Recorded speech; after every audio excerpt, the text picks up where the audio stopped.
여러분, 스웨덴의 동물학자가 이런 말을 했습니다. 개를 보고 웃지 말라. 개를 보고 웃지 말라. 이런 경고를 했습니다. 우리가 사람의 기준으로 봤을 때 웃는 얼굴은 상대방을 기분 좋게 하고 또 호감을 줄 수 있는 얼굴이고, 또 웃는 낯에 우리가 침뱉으랴라는 말이 있는 것처럼 웃는 것은 우리가 사람을 행복하게 해준다는 그런 기준을 우리는 갖고 있습니다. 그러나 이것은 어디까지나 사람의 기준이고, 여러분, 개들에게 있어서는 개들은 우리가 치아를 드러내는 것에 대해서 이 공격적인 성향을 가지고 있다라고 판단을 하게 되어지고 경계를 하게 되어진다는 것입니다. 여러분, 무엇을 기준으로 삼느냐, 이것은 저마다 해석이 달라질 수 있는 것입니다. 사람의 기준을 담으면 이 하얀 이를 드러내는 미소가 행복을 주는 것이지만, 여러분, 개들의 기준으로 잡았을 때는 하얀 치아를 드러내는 것은 바로 공격과 이 경계의 의미를 상징하기 때문에 그렇습니다.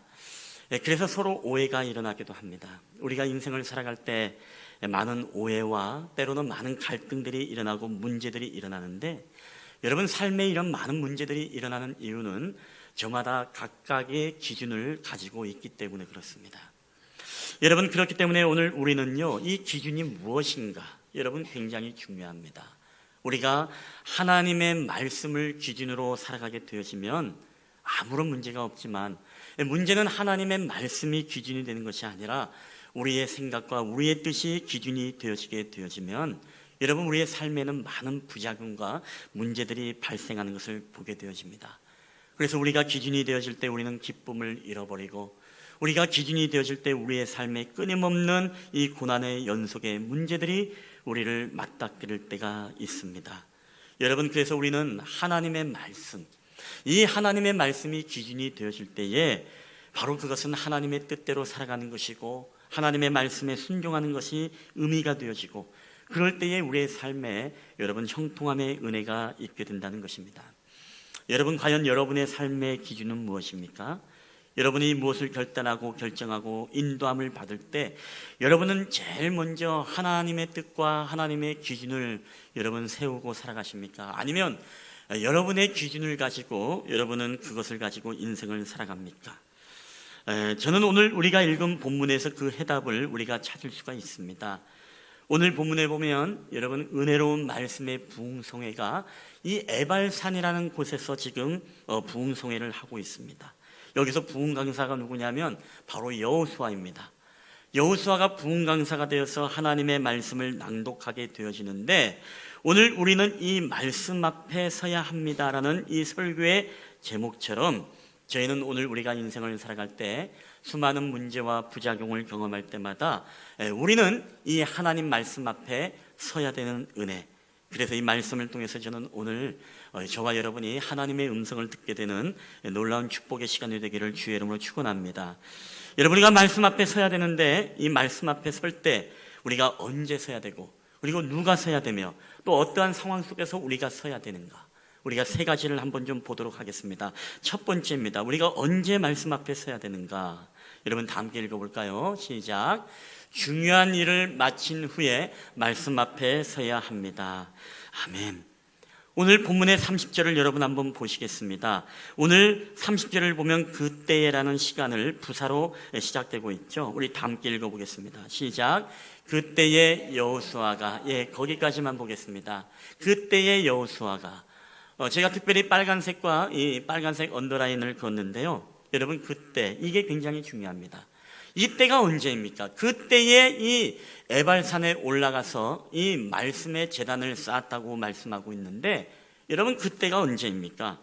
우리가 알다시피 그때는 우리가 지난주에도 본문에 보았습니다만은 바로 이스라엘 백성들이 어처구니 없는 전쟁에 패하고 난 이후, 그 다음에 다시금 믿음을 가지고 하나님의 말씀에 순종해서 이 아이성 전투에 나가서 대승을 거두었던 그 승리 이유가 바로 그때입니다.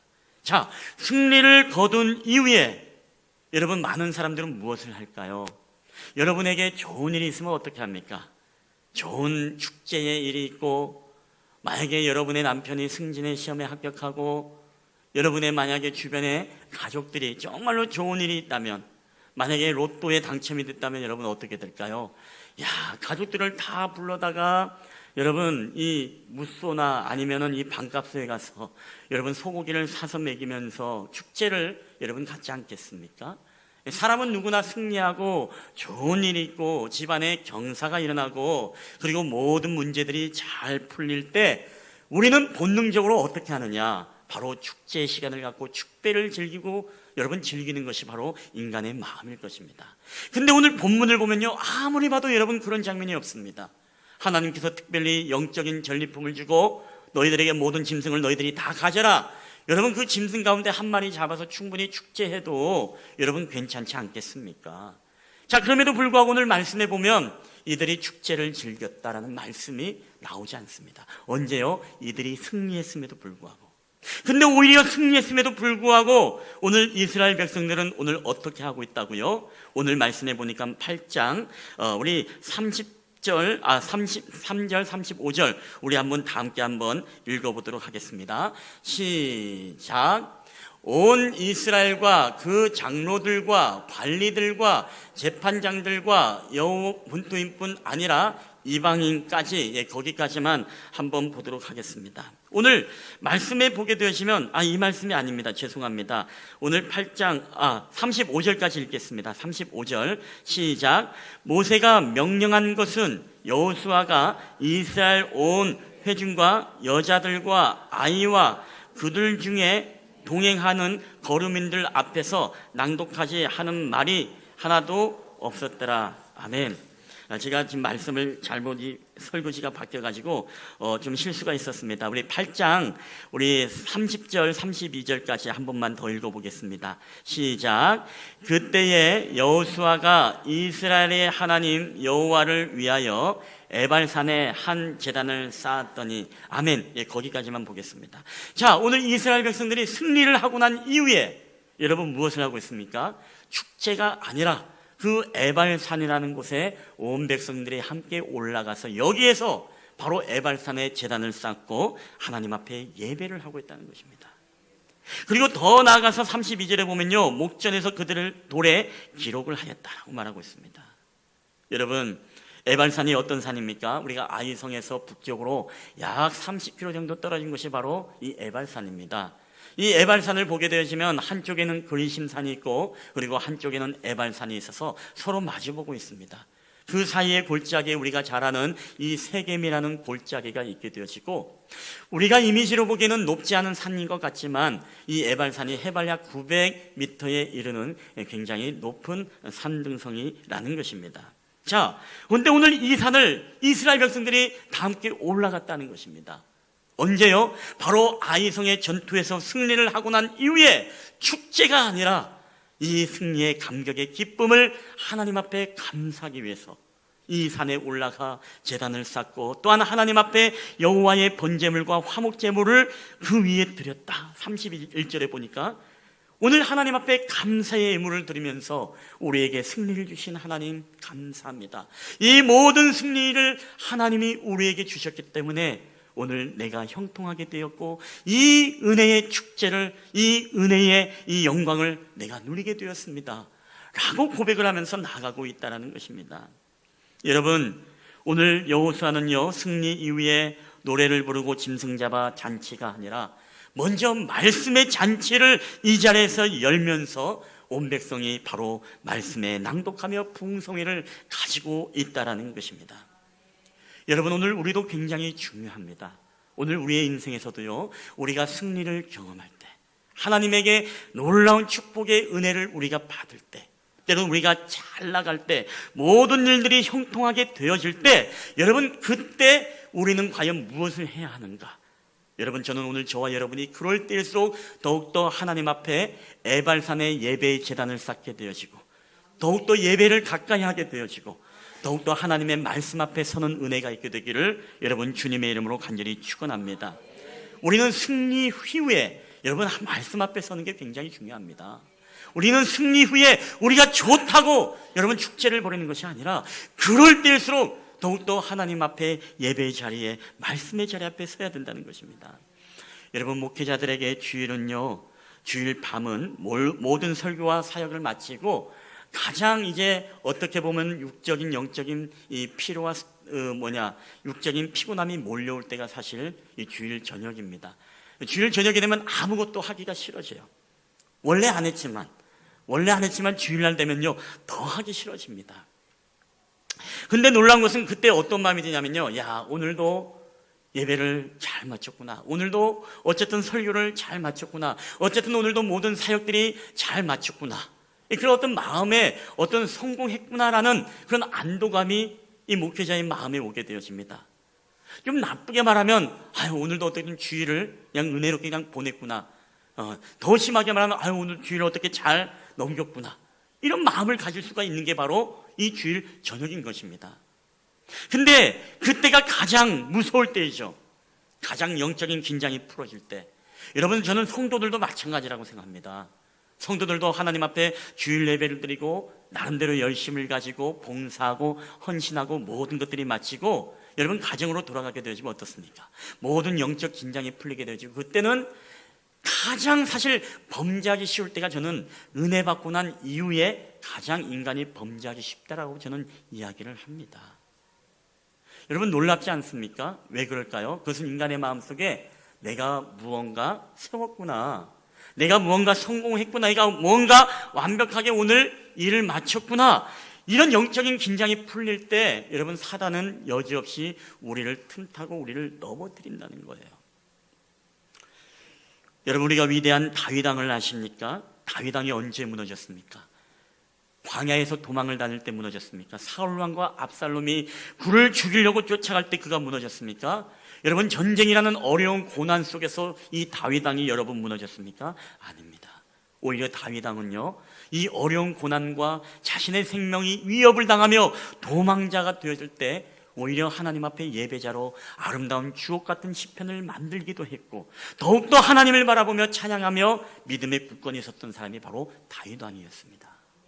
근데 놀라운 사실은 다윗이 왕이 되고 난 이후에 이제는 모든 것이 다 끝났구나, 고난도 끝나고 이제는 나를 대적할 자가 없구나, 그래서 낮잠을 푹 자고 일어나서 저녁이 되니까 옥상을 거늡니다.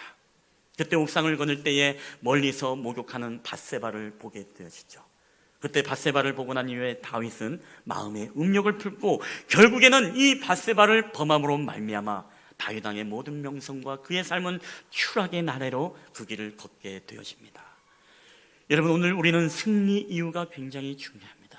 모든 일이 잘 풀릴 때가 중요한 것입니다. 하나님이 우리에게 놀라운 축복의 산물을 줄 때, 그때 우리가 더욱더 하나님 앞에 예배자로 서야 되고, 그때 또 우리의 만의 에발산으로 올라가서 그 말씀 앞에 세워질 때 우리는 남은 인생 가운데 여러분 바로 승리할 수 있다는 사실을 우리는 기억해야 됩니다. 여러분, 그래서 우리야 물러지지 않습니다. 여러분, 잘 나갈 때 여러분 예배자로 서십시오. 하나님이 여러분이 축복 주실 때 그때 더더욱 여러분 말씀의 자리 앞에 올라가십시오. 여러분, 그래야만이 여러분의 인생을 하나님이 끝까지 책임져 주시는 은혜가 있는 것입니다. 여러분, 옆 사람과 인사하겠습니다. 잘 나갈 때 더욱 신실한 예배자가 되십시오. 한번 인사할까요? 시작. 잘 나갈 때 더욱 신실한 예배자가 되십시오. 다들 표정이 나 못 나가는데 이런 표정인데 그래도 하나님의 은혜입니다. 여러분, 하나님이 열어주실 때 우리는 더욱더 예배를 사모해야 됩니다. 근데 문제는 무엇이냐? 우리가 잘 나갈 때, 우리가 성공할 때, 승리할 때 우리가 하나님 앞에 더 잘해야 되는데, 문제는 사업도 있지 않습니까? 어려울 때는 더 하나님 의지하고 바라보는데 사업이 잘 되면은 예배의 자리에 나오지 않습니다. 오히려 사업이 번성하면은 하나님 앞에 더욱더 예배의 제단을 쌓아서 에발산으로 올라가야 되는데 오히려 하나님 앞에 말씀의 잔치를 열지 않습니다. 뿐만 아니죠, 우리의 승진도, 우리의 출세도, 우리의 공부도, 우리의 모든 일들도요, 안 될 때는 더 하나님 바라보면서 굳건히 서는데 희한하게 하나님이 축복 주시고 은혜를 부어주시면 더욱더 뭐예요? 하나님 앞에 예배의 제단을 쌓는 것이 아니라 예배의 제단이 허물어지고 더 나아가서 우리의 모든 삶이 말씀 앞에 서지 않게 되는 경향을 보게 되어집니다. 여러분, 우리는 오늘 이 말씀을 통해서 왜 이스라엘 백성들이 승리 이후에 그 험산 균령의 에발산으로 올라가는가, 왜 예배의 제단을 쌓으면서 말씀 앞에 섰는가, 이것은 다른 것이 아닙니다.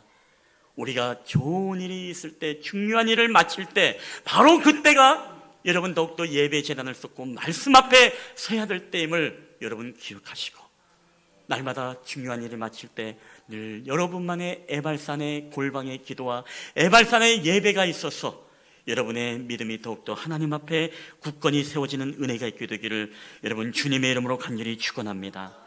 여러분, 두 번째입니다. 이 말씀 앞에 서야 되는데 누가 말씀 앞에 서야 되는가? 우리 다 함께 읽어볼까요? 시작.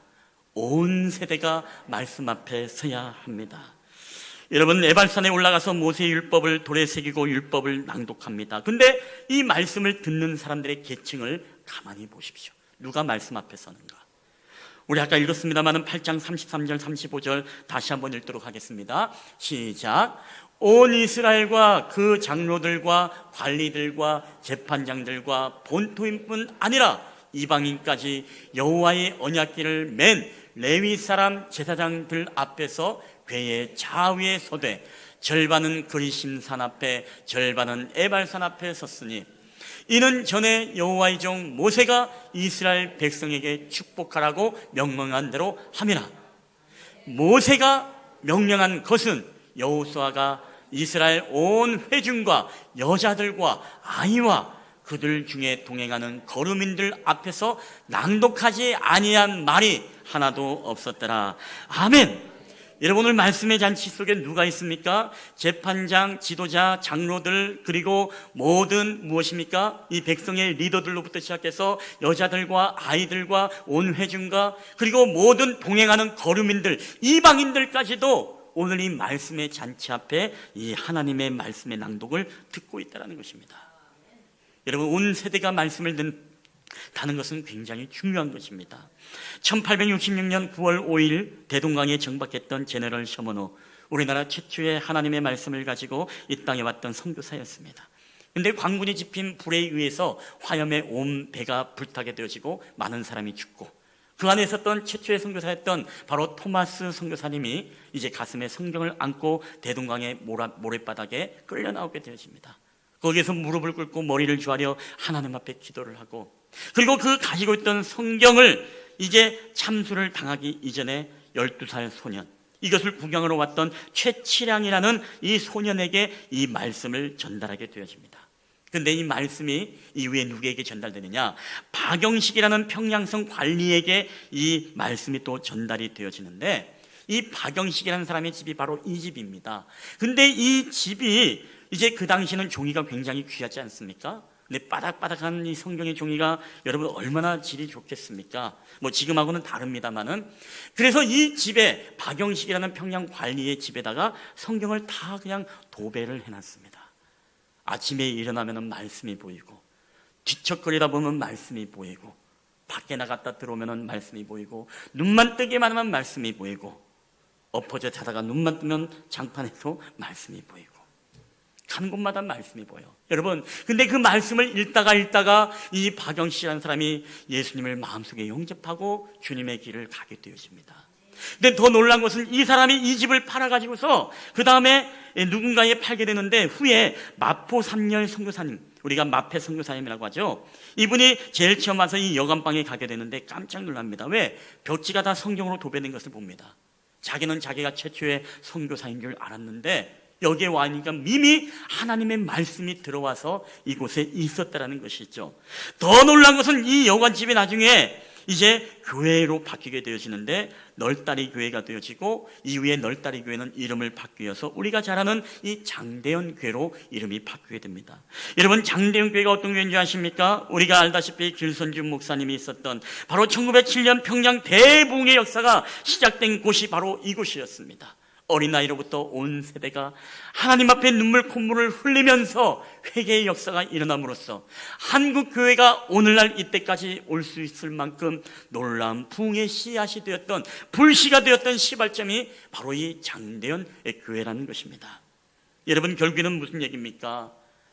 바로 토마스 선교사님의 그 하나님의 말씀이 벽에 도배되어지고, 그 도배되어진 말씀을 누군가 보았을 때 마음에 감동감화가 있고 주님을 영접하게 되어지고, 그를 통해서 그곳이 바로 널다리 교회가 되어지고 후에 장대형 교회가 되어서 오늘날 저와 여러분이 이 한국 교회 안에서 마음껏 예배하며 주님을 찬양하며 오늘날 이 놀라운 부흥의 세계 역사에 유례없는 부흥의 역사를 일으키는 한국 교회가 될 수 있었던 이유는 바로 하나님의 말씀 앞에 섰던 그 누군가가 있었기 때문에, 더 나아가서 무지하고 인권이 말할 수 없이 빈약했던 이 나라, 가난과 제약이 만연했던 이 어둠이 가득한 이 땅에 여러분 양반이든 백정이든 어린 아이들이든 누구나 할 것 없이 하나님의 말씀의 성의 앞에 서게 되어질 때 여러분 한국교회가 오늘날 이렇게 놀라운 축복의 은혜를 받았다는 사실, 여러분 그렇기 때문에 이 말씀은요 여러분 온 세대가 여러분 들어야 됩니다. 부모님만 들어야 되는 말씀이 아닙니다. 아이들이 들어야 되는 말씀이 아닙니다. 지금 저곳에서는 지금 주일학교 아이들이 예배를 드리고 있고 거기에서 하나님의 말씀이 들려지고 있는데, 여러분 이 말씀은요 바로 온 세대가 하나님 앞에 이 말씀을 드릴 때 여러분 그 가정이, 그 교회가, 이 나라와 민족이 여러분 하나 되어지는 역사가 일어나는 줄 여러분 믿으시기를 바랍니다. 여러분 최근에 사태를 보면 참 가슴 아픕니다. 이 나라와 민족을 보면 어제도 뉴스를 통해서 보았겠습니다마는 서초동에서는 소위 여권이라고 하는 사람들이 검찰 개혁을 하고 시위를 하고 있고, 그리고 숫자를 자랑하고 있고, 또 광화문에서는 야권에 있는 사람들이라고 하는 사람들이 거기에서 숫자를 자랑하며 누가 더 많이 모였다라고 그렇게 자랑을 하면서 나라가 두 쪽이 되는 모습을 보게 되어집니다. 여러분 누가 가장 기뻐할까요? 그들은 그들 나름대로 검찰 개혁이라고 외치는 사람들이 하나님의 뜻이라고 생각해서 나간 사람들도 있을 것이고, 또 어떤 사람은 조국 사태가 하나님의 뜻이라고 생각하고 거기에 나간 사람들도 있습니다. 제가 SNS에 보더라도요 우리 수많은 목사님들이요 거기 나갔다고 자랑한다고 이제 태극기 흔드는 사람도 있고 뭡니까 검찰 개혁 외치는 사람도 있고 다 다양하게 있더라고요. 지금 굉장히 가슴 아팠습니다. 누가 기준일까? 누가 정말로 기준이 되는 거예요? 하나님의 뜻은 분명히 하나인데 하나님은 조국 사태가 하나님의 뜻일까? 아니면 검찰 개혁의 뜻일까? 여러분 하나님의 마음이 어디에 있습니까?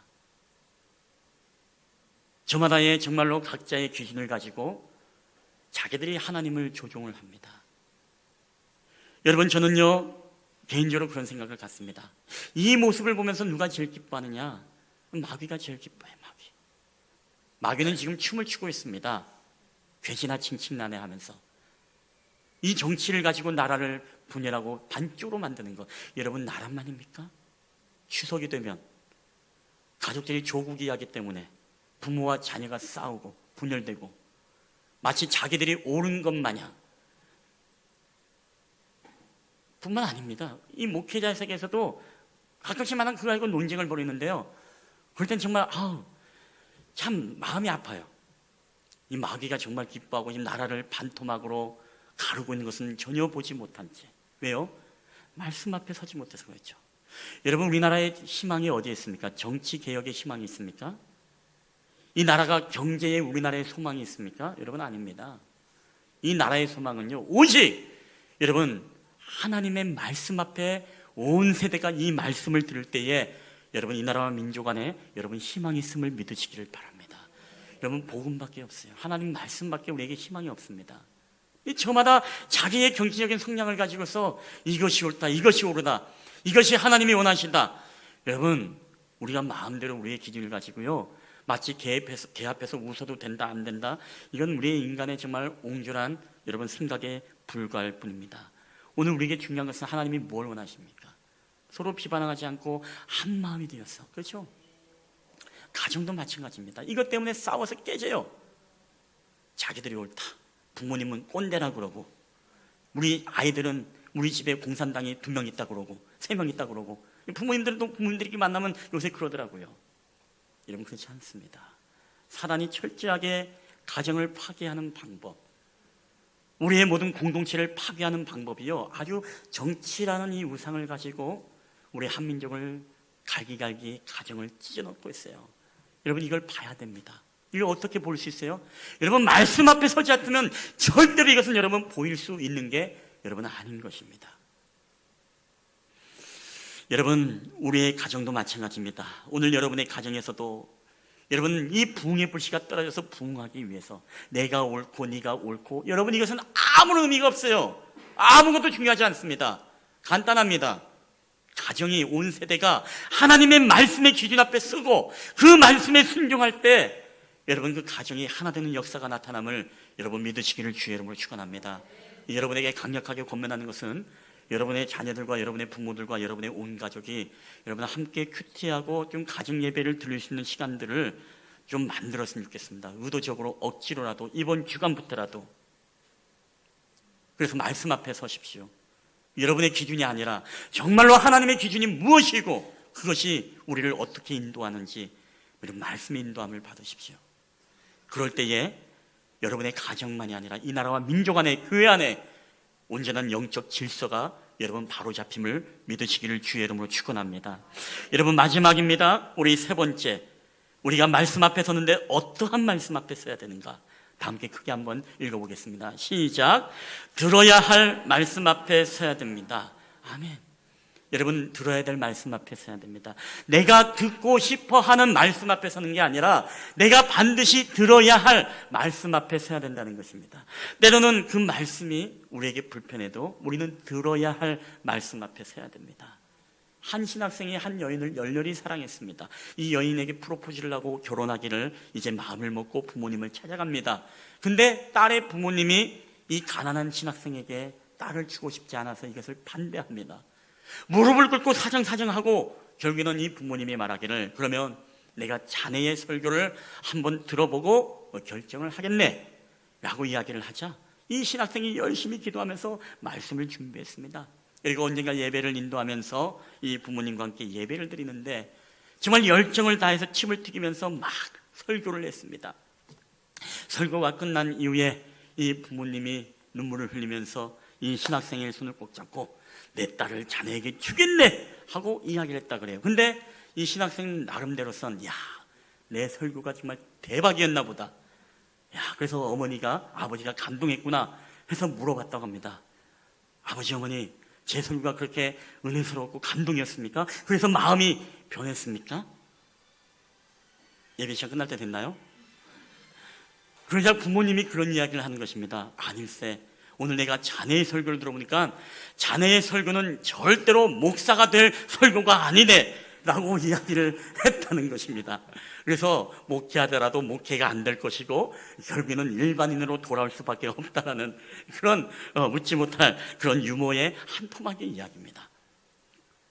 여러분, 우리가 만약에 말씀을 들을 때마다 이렇게 판단을 하고 우리가 점수를 매긴다면 여러분, 어떤 일이 일어날까요? 우리가 위로의 말씀, 축복의 말씀, 희망의 말씀은 아멘 하지만 우리에게 저주의 말씀을 하고 심판의 말씀을 하면 여러분, 우리가 그 말씀을 받아들이기 힘들어집니다.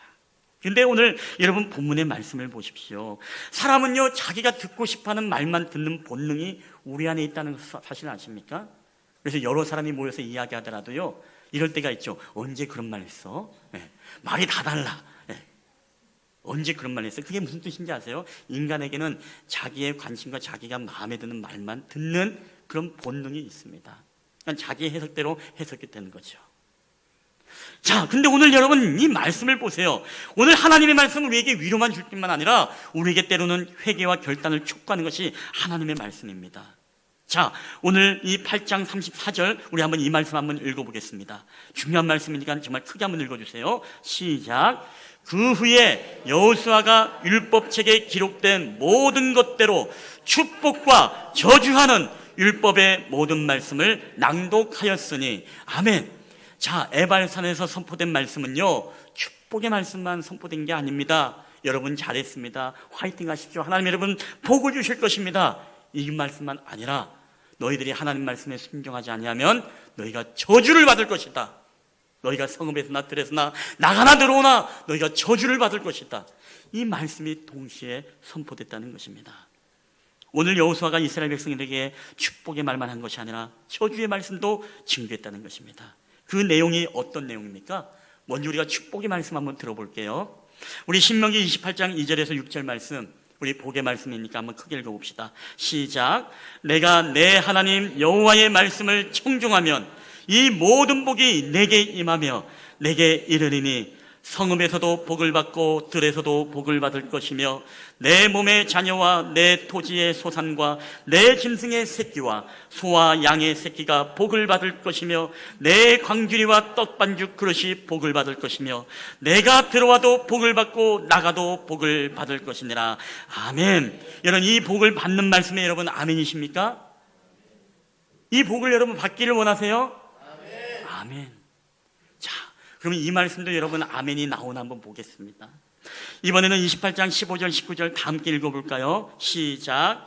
내가 만일 내 하나님 여호와의 말씀을 순종하지 아니하여 내가 오늘 내게 명령하는 그의 모든 명령과 규례를 지켜 행하지 아니하면 이 모든 저주가 내게 임하며 내게 이를 것이니 내가 성읍에서도 저주를 받으며 들에서도 저주를 받을 것이요 또 내 광주리와 떡반죽 그릇이 저주를 받을 것이요 내 몸의 소생과 내 토지의 소산과 내 소의 양의 새끼가 저주를 받을 것이며 내가 들어와도 저주를 받고 나가도 저주를 받으리라.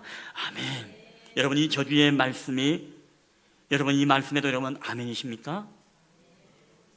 아까 복보다는 조금 약한 것 같아요. 예. 복은 아멘이 자신 있게 나오는데 이 저주가 임할 것이다라고 하니까 벌써부터 좀 아멘, 정말 아멘에다가 임하면 어떻게 하나 막 그런 분위기 같은 분위기인데, 여러분 주님이 우리에게 이 말씀을 통해서 저주의 말씀을 선포한 것은요, 네가 저주받고 죽어라, 여러분 이 말로 우리에게 말씀한 게 아닙니다.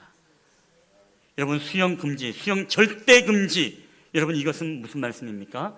오늘 너희들이 살기 위해서, 너희가 저주받지 않고 살기 위해서 너희에게 이 저주의 말을 내가 선포한다는 것이에요. 우리가 하나님의 말씀을 들을 때 가장 중요한 게 뭐냐면요, 사람은 누구나 듣고 싶어하는 말씀이 있습니다. 그러나 우리가 듣고 싶어하는 말씀이 아니라 우리는 들어야 될 하나님의 말씀 앞에 서야 된다는 것입니다. 어떨 때는 어떻습니까? 이 영적인 편식을 우리가 하게 되는 경우가 얼마나 많습니까? 어느 사이트에 가면 누구 목사님은 항상 희망의 말씀, 긍정의 말씀, 축복의 말씀인데 그 말씀만 계속 듣고 위로받기를 원하잖아요. 여러분 아닙니다. 우리에게는 영적 편식을 하면 안 돼요. 때로는 우리에게는 날카로운 면도칼과 같은 예리한, 우리를 불편하게 만들고 우리를 따끔하게 만들고 우리를 찌르는 말씀이지만, 여러분 우리가 그 말씀 앞에 서야 여러분 오늘 우리가 사는 거예요. 축복의 말씀이 우리를 살리는 게 아니라 우리에게 날카로운 예리한 이 영적 메시에 살아있는 하나님의 말씀이 바로 저와 여러분 살게 하는 말씀인 줄 여러분 믿으시기를 바랍니다. 우리는 그 말씀 앞에 서는 것을 두려워해서는 안 됩니다. 우리가 거북스럽고 듣기 싫고 불편하지만 그게 살리는 말씀이에요. 여러분 우리가 만약에 암이 걸렸다고 합시다. 암이 있다고 하면 여러분 이 암의 상처는 어떻게 해야 됩니까? 파스 붙여주고 데일밴드 발라주고 안티프라민 발라주고 따뜻한 물로 포개주고 이렇게 안아준다고 이게 낫는 병입니까? 아니죠. 때로는 뭡니까? 아프지만 여러분 날카로운 메스로서 이 모든 것들을 찌르고 도려내고 잘라내야만이 이게 나을 수 있는 병이지 않습니까? 우리 영적인 질병도 마찬가지입니다. 우리 안에 영적인 질병이 있고 있는데 언제나 위로하고 격려해주고 오냐 아이고 여러분 이렇게 했다고 그 사람이 살아나는 게 여러분 절대 아니에요. 때로는 하나님의 살아있는 좌우의 날에 선 검과 같은 예리한 말씀이 우리의 심령과 골수를 찔러 쪼갤 때, 그 영적인 암덩어리를 도려낼 때, 여러분 그때 바로 우리가 살아나는 역사가 여러분 일어나는 줄 믿으시기를 바랍니다. 우리의 가정이 사는 방법, 이 나라와 민족이 사는 방법, 이 교회가 사는 방법이 무엇입니까? 때로는 그 말씀 앞에, 우리가 들어야 되는 하나님 말씀 앞에 서야 될 때가 바로 그것이 바로 이 나라와 민족이 사는 길 아니겠습니까? 여러분 그렇기 때문에 때로는요 영적 편식의 말씀이 아니라 때로는 저주의 말을 선포해 주는 교회가 여러분 좋은 교회이고요, 여러분 좋은 목회자이고, 그 말씀 앞에 두려움 없이 내가 서서 내가 주를 경외함으로 그 마음을 온유함으로 겸손함으로 받아들일 수 있고 내가 순종할 수 있는 사람이 여러분 진짜 그리스도임을 여러분 믿으시기를 바랍니다. 오늘 우리에게 들어야 될 말씀 앞에 우리가 서야 됩니다. 여러분 인간의 죄악 속에 영적 분별력이 없이 죄악과 타협하며 살아가는 이 시대, 하나님은 우리에게 영적인 메시를 댑니다. 하나님의 말씀의 메시를 대서 이것을 도려내기를 원합니다. 여러분 말씀을 마치도록 하겠습니다. 오늘 여호수아는 승리 이후에 이 중요한 일을 마친 이후에 잔치가 아니라 하나님의 은혜를 감사하며 하나님 앞에 번제물과 화목제물의 감사예물을 드리고 하나님 앞에 에발산에 올라가서 온 백성이 바로 예배 제단을 쌓고 그 하나님 말씀 앞에 온 세대가 듣는데 축복의 말씀이 아니라 저주의 말씀도 그들은 겸허하게 받아들이면서 하나님 앞에 나아가는 모습을 우리가 보게 되어집니다. 오늘 사랑하는 여러분, 놀랍게도 이스라엘 백성들은 이 전쟁 이후에 어떻게 됩니까? 절대 한 번도 패하지 않고 계속 가나안 전쟁에서 승승장구하는 것들을 우리가 보게 됩니다. 무엇을 의미하는 것일까요?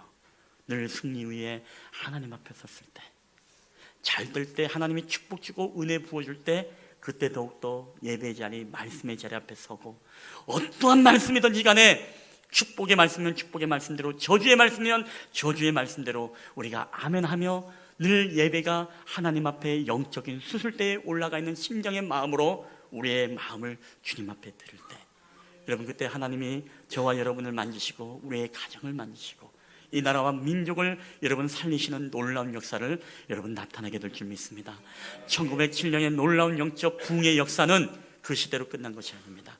다시금 우리 온 민족이 광화문이 아니라 서초동이 아니라 예배의 제단 앞에 말씀 앞에 여러분 서게 되어질 때 여러분 이 나라와 민족이 하나 되는 역사, 다시금 놀라운 제2의 평양 대부흥의 운동의 역사가 우리의 공동체에 나타나는 놀라운 역사가 일어나게 될 줄 믿습니다. 우리 한번 이 시간에 한번 이 찬양을 주님 앞에 고백하며 우리가 나아갔으면 좋겠습니다.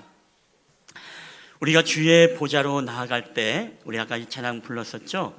우리가 오직 주님의 보좌 앞에 나아가는 것, 이게 굉장히 중요합니다. 예수님의 보혈로, 예수님의 능력으로 오늘 주님 앞에 우리가 나아갈 때 주님은 우리에게 가장 좋은 길, 최상의 길을 주님 보여주십니다. 오늘 우리에게 중요한 것은 승리 이후의 우리의 모습입니다. 우리가 이 찬양을 고백하며 나아갈 때도 하나님, 날마다 매일매일 우리가 믿음으로 살아가고 믿음의 승리를 이끌어갈 때 늘 우리들만의 에발산이 있게 하시고 그곳에 올라 골방의 기도와 골방의 예배를 통해 말씀 앞에 설 때 나의 인생의 모든 앞날 가운데 늘 이기며 승리하는 놀라운 축복의 은혜가 우리의 삶에 있게 해달라고 이 찬양을 고백하며 나아갈 때 우리 함께 한 목소리로 같이 또 찬양하며 나아갔으면 좋겠습니다.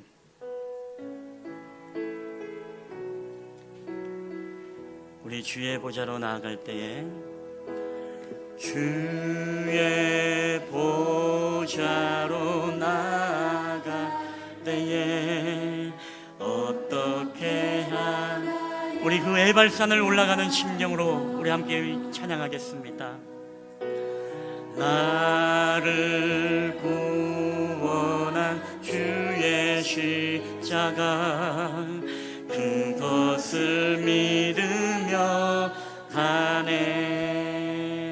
우리 한 번 더 주의 보좌로, 주의 보좌로 나 여전히 부족하나 나 여전히 부족하나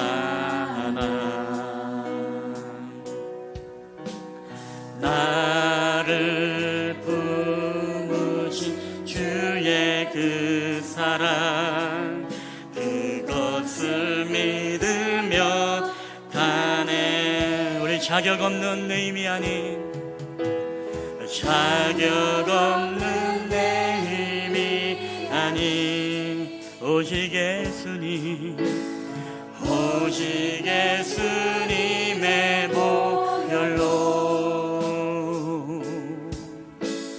자격 없는 내 힘이 아닌 오직 예수님의 보혈로.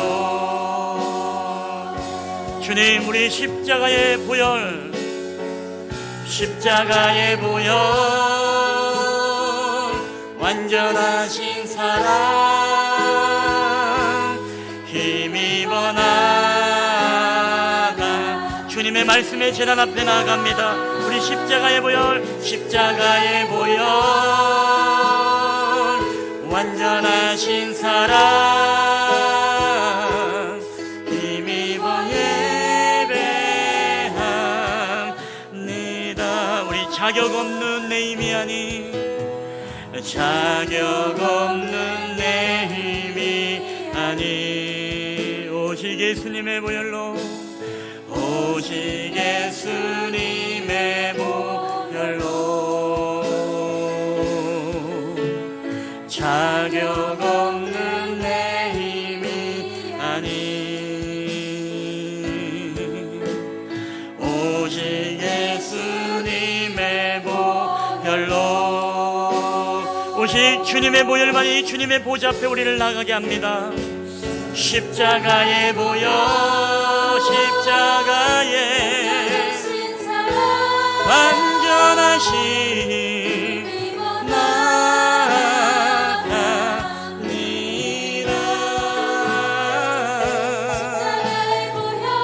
십자가의 보혈 완전하신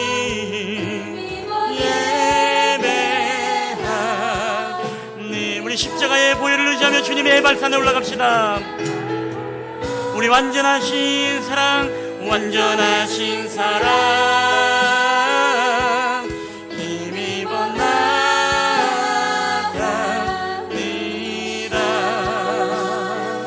십자가의 보혈 사랑 우리 힘입어 예배합니다. 힘입어 오늘 이 시간 우리 주신 말씀을 기억하며 함께 한 몸으로 우리 통성으로 기도하며 나아가겠습니다. 함께 기도하시겠습니다. 주님 아버지 오늘도 하나님 앞에 우리가 나아갑니다. 주님의 십자가의 보혈을 의지하며 우리가 주님의 발산으로 우리가 올라가기를 소원합니다. 하나님 아버지 자격 없는 우리들이지만 오직 주님의 말씀을 의지하고 주님의 보혈의 능력을 의지하며 하나님 말씀의 동산으로 올라갑니다. 주님의 말씀 앞에 우리가 서기를 원합니다. 우리가 말씀 앞에 설 때에 우리에게 승리 이후에 우리에게 축제와 잔치가 아닌 말씀의 잔치 앞에 나가게 하시고 아버지 하나님의 날마다 기도의 골방으로 나아가 우리가 오히려 성공했을 때에 형통했을 때에 우리가 승리했을 때에 더욱더 하나님 앞에 예배의 자리를 사모하고 하나님의 말씀의 자리를 사모하며 주님 앞에 영광 누리며 살아가는 저희들의 삶이 될 수 있도록 주님 인도하여 주시옵소서. 하나님 온 세대가 하나님의 말씀을 들어야 하겠습니다. 이 나라와 민족이 아이들로부터 작년에 이르기까지 하나님 아버지 주님의 말씀 앞에 서게 하여 주시옵소서. 우리의 가족이 온전히 하나님의 말씀에 서기 원합니다. 하나님 우리의 가정이 함께 예배하며 하나님의 말씀을 나누는 역사들이 나타나게 하시고 하나님 그런 은혜의 시간들을 통해서 더욱더 온 가족이 하나님의 말씀으로 하나 되게 하시고 우리의 가정의 모든 영적 질서를 온전히 세워가시는 주님의 축복의 은혜를 경험하는 저희들의 가정이 되게 하여 주시옵소서. 하나님 내가 듣고 싶은 말씀이 아니라 내가 들어야 되는 말씀을 듣기를 원합니다. 하나님의 말씀 앞에 날마다 우리 저희들이 서 있을 때마다 내가 들어야 될 말씀 앞에 우리가 겸손하게 낮은 심령으로 겸손한 마음으로 하나님 세워지게 하시고 하나님 때로는 멸놓칼과 같은 날카로운 메시지만 그 영적인 칼이 나의 하나님 모든 영적인 오염된 암덩어리들을 벗어나게 하여 주시고 아버지 내가 하나님 앞에 한마음이 되어 주님 앞에 영광 돌리며 살아가는 저희들의 삶이 될 수 있도록 주께서 인도하여 주시옵소서. 오 주님 우리와 함께 하신 이름을 찬양합니다. 오 할렐루야 주님 함께 하여 주시옵소서. 주님 은혜를 더하여 주시옵소서. 오 성령 하나님 은혜를 더하여 주시옵소서. 지금도 우리 가운데 살아 역사하시는 하나님 감사합니다. 오늘도 이스라엘 백성들이 하나님 앞에 놀라운 승리의 기쁨을 누리고 난 이후에 하나님 이들은 축제의 잔치가 아니라 말씀의 잔치 앞에 나아갔던 모습을 보게 되었습니다. 그 높은 험산 줄령을 온 백성이 함께 올라가며 하나님 앞에 예배 제단을 쌓고 번제물을 드리며 화목제물을 드리며 하나님 앞에 모든 감사와 영광을 올려드렸을 뿐만 아니라 더욱더 그 제단을 쌓고 예배를 가까이 했던 모습을 보게 되었습니다. 하나님 우리의 인생 속에서도 우리가 승리할 때 하나님의 축복의 은혜를 누릴 때 우리가 더욱더 하나님 번성하게 되어질 때 그때 하나님 앞에 늘 예배 제단을 쌓고 우리의 애발산으로 올라갈 수 있도록 우리의 믿음을 하나님 주장하여 주시옵소서. 하나님 우리의 온 가족이 하나님의 말씀 듣기를 원합니다. 우리의 자녀들로부터 우리의 모든 이웃에 이르기까지 하나님의 말씀 앞에 서게 하여 주시옵소서. 하나님 우리의 가정 가운데 가정 예배가 없고 말씀을 나누고 큐티하는 가정이 없다면 하나님 우리의 가정 가운데 말씀을 나누는 역사들이 있기를 원합니다. 하나님 그런 은혜를 통하여서 우리의 가정 가정에 영적 질서가 온전히 바로잡힐 수 있도록 주께서 은혜를 베풀어 주시옵소서. 저마다의 기준이 아니라 하나님의 말씀의 기준이 우리 가정의 기준 되길 원합니다. 우리 교회의 기준이 되길 원합니다. 이 나라와 민족의 기준이 되기를 원합니다. 두 쪽으로 갈라진 이 나라의 여러 가지 진영의 싸움의 논리 속에 하나님, 오직 하나님은 기뻐하는 것이 아니라 마귀만이 기뻐하며 아버지라는 이 나라의 가정과 이 교회와 그리고 이 나라와 민족이 갈라지고 쪼개지는 아픔을 하나님 바라봅니다. 하나님, 어두워진 이 나라의 지도자들과 영적인 지도자들과 이 나라의 백성들에 이르기까지 그들의 눈에 덮인 정치공학적인 모든 비늘들이 벗겨지게 하시고 오직 하나님의 복음의 눈으로 하나님 이 시대를 바라볼 수 있도록 주께서 은혜를 베풀어 주시옵소서. 그래, 하나님의 뜻이 한마음이 되어지고 한마음의 뜻이 복음의 나라가, 하나님의 나라가 이 땅에 세워지는 것을 온 백성이 깨달아 알게 하여 주시옵소서. 하나님, 내가 듣고 싶어하는 말씀이 아니라 내가 들어야 될 말씀 앞에 서기를 원합니다. 우리 안에 잘못되어진 영적 편식을 주님 용서하여 주시옵소서. 하나님, 날마다 주님의 날카로운 메스 앞에, 그 면도칼과 같은 예리한 말씀 앞에 우리 자신이 겸해지길 원합니다. 판단하고 하나님, 내가 점수를 매기는 것이 아니라 그 말씀 앞에 내가 날마다 영적인 수술대에 올라가는 심정으로 세워지길 원합니다.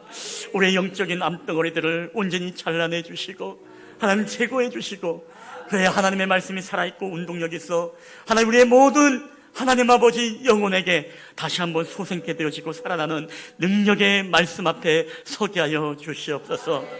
그리하여 하나님, 우리의 가정이, 우리의 교회가, 이 나라와 민족이 하나님 하나 되게 하시고 하나님의 온전한 기준과 하나님의 영적인 질서가 우리 가운데 온전히 세워지게 하여 주시옵소서.